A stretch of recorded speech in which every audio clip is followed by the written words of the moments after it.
Hi, and welcome back to Lisa's Stamp Studio. Creating your Christmas cards should be an enjoyable process, and today I have 5 ideas for you.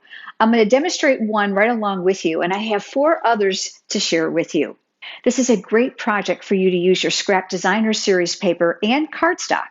It's also a great time for you to learn new card layouts, so you can take any of these layouts and use them for any types of cards throughout the year.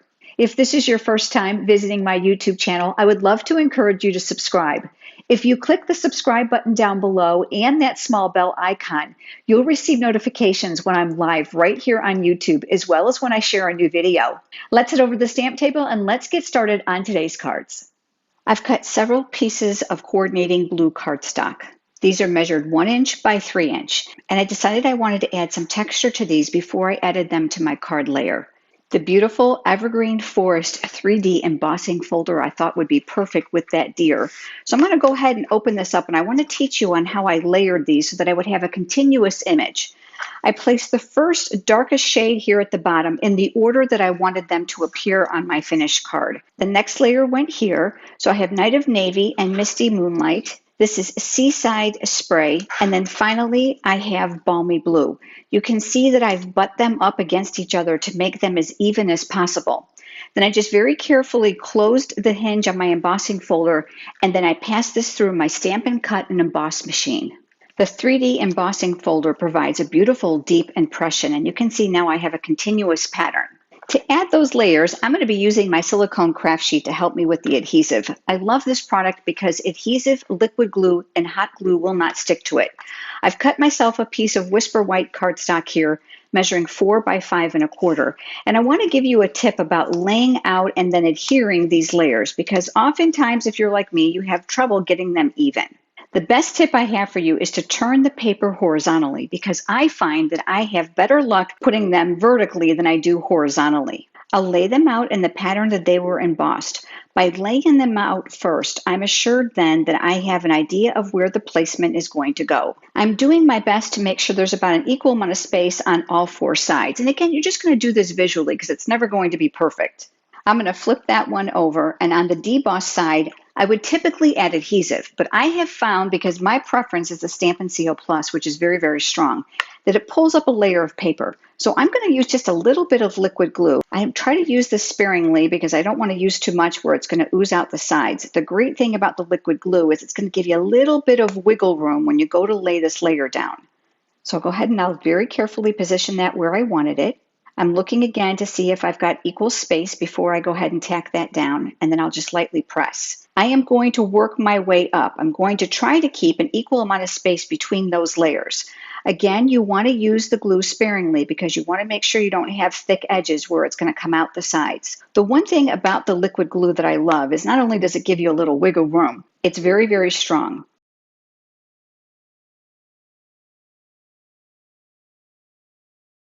Now that we have our last piece adhered, I'm going to go ahead and set that aside and let that dry while we work on the focal point for this card. The North Pole Wonder dies are really kind of a sleeper product in the mini catalog. I absolutely love the detail to this deer. So what I did is I took a piece of scrap Whisper White cardstock, and right before you joined me, I went ahead and I die cut that image. I'm going to flip that over, and we're going to add some dimensionals to the back side of this to give this a little bit of a lift on the card. So I'll add one here and one here, and you're going to see that this area here is going to be way too small for these dimensionals, and so this is where my mini dimensionals are going to come into play. And because they're rather small, I like to use my Take Your Pick tool with that paper piercing tool attachment to help me pick them up. I did not concentrate any lift with dimensionals here on the antlers. Now, if you feel more comfortable, I want to give you a tip about adding a little bit of dimensionals here for the legs. While your mini dimensionals are still on the paper, go ahead and take your craft scissors and cut them in half. That's going to make them even smaller. And then with the Take Your Pick tool, you're able to pick them up and you're able to position them where you want them. Once I have those in place, I'll go ahead and use that same tool to peel off that paper backing. I'm going to let that sit for just a second because I'm going to adhere this to the card base before I add that to the card. And this is Night of Navy, and it's cut 5 1/2 by 8 1/2. I've scored it in half before you joined me, and I'm going to go over it with my bone folder for that nice crisp edge. Let's go ahead now and let's add this layer to the card base. Again, I'll use the corner of my silicone craft sheet, and I've got my Stampin' Seal Plus here, and I'm going to go ahead and use that in my corners. This now will get adhered here. We have our deer, and I decided to position him so that he would be very predominant here on the Night of Navy cardstock. But I want to show something to you. Do you see how you can see a little bit of the dimensional here inside the leg? So I want to give you a tip. Let's flip that over. I keep a pair of scissors here in the studio that have a piece of ribbon on them. That just indicates to me that I can use them on those sticky projects because I don't want to gunk up the good ones. So I'm going to come in very carefully and I'm going to snip away what I think is going to show. I prefer to do this from the back side just to make sure that I don't cut the image. If you still have a little bit showing, use your fingernail or your take your pick tool and just curl that to the back side. Once you're happy with that, we'll go ahead and position that here at the bottom right of that darkest panel. Now let's add our greeting. For this, I have a scrap piece of Whisper White cardstock. I'll be using the coordinating Night of Navy ink. This is the one thing I love about Stampin' Up! Products is the color coordination. So you've got color coordination between the ink, the cardstock, and the accessories. Now the greeting I chose is from a stamp set called Peace and Joy. There are coordinating dies to this to die cut these words in multiple layers, but I loved these builder phrases here because then I can create a greeting on my card that I desire. So I'm going to ink up the word Merry, and I'll stamp that here. And then I'm going to ink up the word Christmas. There was nothing fancy to cutting these out. I used a long tip pair of scissors, and I came in, I just left a small margin of cardstock around each of those greetings, just so there was a little bit of a white border to coincide with that deer. Let's go ahead and add this to the card base. This is where the mini dimensionals are going to come into play. And I'm going to use my Take Your Pick tool to help me pick up those small greetings because they are rather small. With the mini dimensionals, the full size works perfectly. Because of the shape, I'm able to manipulate this to make sure that I've got a straight edge here at the top of that greeting.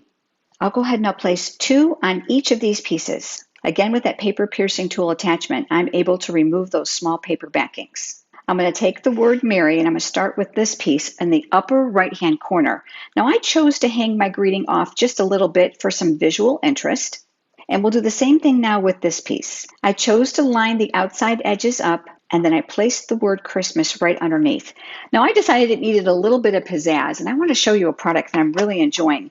These are called Whale of a Time sequins. And the one reason I'm enjoying these is because the multitude of colors. And I'm able to pick out colors from here that will coordinate with a multitude of projects. There's some really fun shaped sequins in here like seashells as well. I went ahead and I chose the coordinating colors that I liked ahead of time. What I like to do is I like to use my Take Your Pick tool to pick up that sequin. And before I go crazy adhering it to my card, I always place them where I think I'm going to want them first because once they're adhered, they're very difficult to move without marring the cardstock.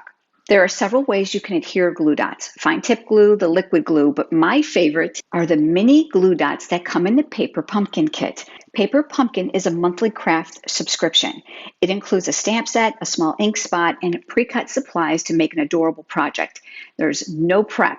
They give you plenty of extras. Now they are double-sided, so there's a paper backing here. I just come up underneath it and I pick up that glue dot. I slide it over so I know where my positioning is, and I go ahead and I remove that paper backing from the top of that glue dot. Using my Take Your Pick tool, I'm able then to pick up that sequin and place it exactly where I wanted it. I'll do that same thing now on the other few sequins. I just give them a good push in place. If there's any little papers left over from those glue dots, I just tap them off. But isn't this a simple and stunning card? Now I have 4 others to share with you that are equally as simple and just as beautiful. This card uses the Poinsettia Petals bundle, which is the stamp set and the coordinating dies. The designer series paper here does all the work. A slanted piece of scrap cardstock, and I use the fill image for that darker green you see here.